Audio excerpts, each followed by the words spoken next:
he has come out and said that he pretty much doesn't understand why anyone would be upset with him for saying you need to get this jab in your arm or you need to wear a mask to go eat at a restaurant. He's just saying, I don't understand how that's authoritarian. That's just, that's just what you have to do. Like, you just have to listen to me. I know what I'm talking about. And so I don't understand why everyone is being so difficult to get along with. Why don't you just submit to me? And so he basically has come out and said this multiple times, the latest being yesterday on CBS, when he said that we need to put aside our personal liberties in order to reach his end goal of, I guess, ending the crisis, or that's what he would say his end goal is. I don't know if I believe him. But that's what he would claim. So here we have a video of him saying that. We've got to do mitigation, put aside all of these issues of concern about liberties and personal liberties, and realize we have a common enemy, and that common enemy is the virus. And we really have to all pull together to get on top of this. Otherwise, we're going to continue to suffer as we're seeing right now.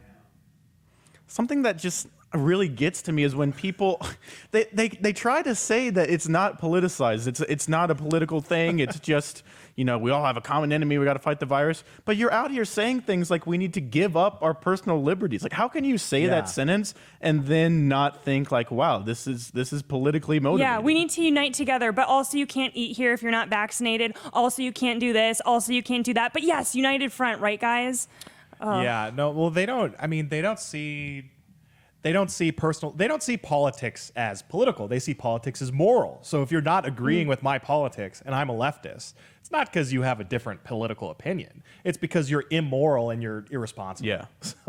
Yeah. That's a thing that I know you talked about Ben Shapiro earlier. That's a thing he talks about all the time, which is it used to be we disagree with each other in politics, but we have the same basic principles. We like the Constitution, we like America. Now it's like, if you don't agree with what the left says, whether it's coronavirus, whether it's whatever topic of the day we're talking about, then you are just morally reprehensible. You shouldn't be able to have a Twitter. You shouldn't be able to have a job. You shouldn't be able to fraternize with people if you don't agree with what they agree with. It's a very dangerous brand of politics that they're playing. Yeah.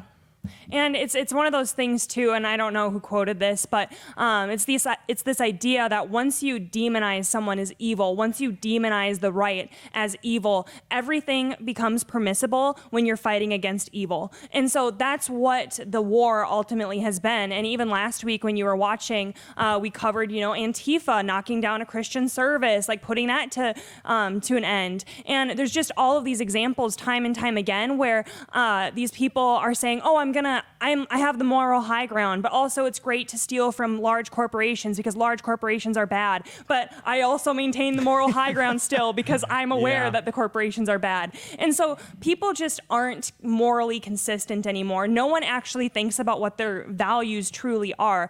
I think the whims of social media have just truly taken over society, especially with even outrage culture. And I think, what Fauci's saying here, he's revealing what the agenda about COVID has really been all about. The left believes that if you exercise your individual liberties, you're a danger to the community, that our communal, liberties should be more important than than your individual ones, which is exactly the opposite of being true.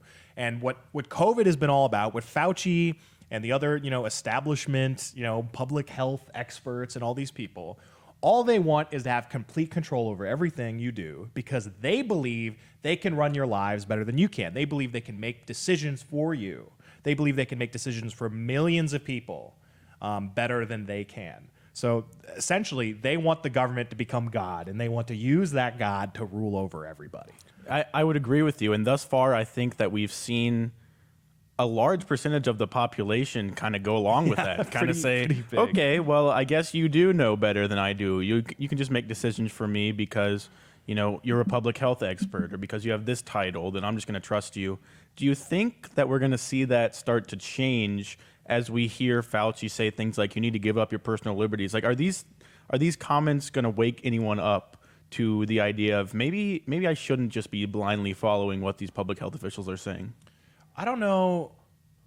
I don't know that I'd say these comments in particular. And, you know, I think, funny enough, Arnold Schwarzenegger said like the same thing. Yeah, he did. What, like a week ago? Yeah. He said, screw your freedoms or something like that, talking about COVID. But I don't think anybody's reaction to those comments is really going to change minds. What's going to change minds, and what I believe has been changing minds for independents and for people on the left, has been looking at the real world, boots on the ground consequences of losing individual liberties. You know, when you have vaccine mandates in New York City, and because African Americans don't trust the vaccine as much, you're essentially putting in, you know, Jim Crow laws. You're putting in racial segregation into law in New York City, because only like 20% or something like that of the African American population in New York City is fully vaxxed. So right there, all of those people won't be able to go out to businesses and stuff. It's just going to be all white people and Asians. So yeah, it's when people see those real life consequences, when they see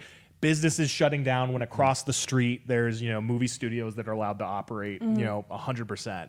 When they see all these contradictions, when they see all these consequences, that's what changes their minds. You know, when Fauci says something about liberty, unfortunately, I don't think the word liberty means much to anybody. Yeah, it kind of falls on deaf ears these days a little bit. So, and I think too, one of the things that we need to be paying attention to is, obviously it's really, really great to be aware of what's going on in your own country, but we need to be paying attention to what's going on abroad. Because if you look at France, protests everywhere. If you look at Australia, protests everywhere. People are seeing what's happening. They're freaking out, and it's just slowly bleeding over here. And I think it would be naive to say, oh, that's Australia, that's France, because, you know, France, their entire thing is liberté, égalité, fraternité, whatever. And yeah, I can. That was beautiful. I'm not. Yeah. My French is really great.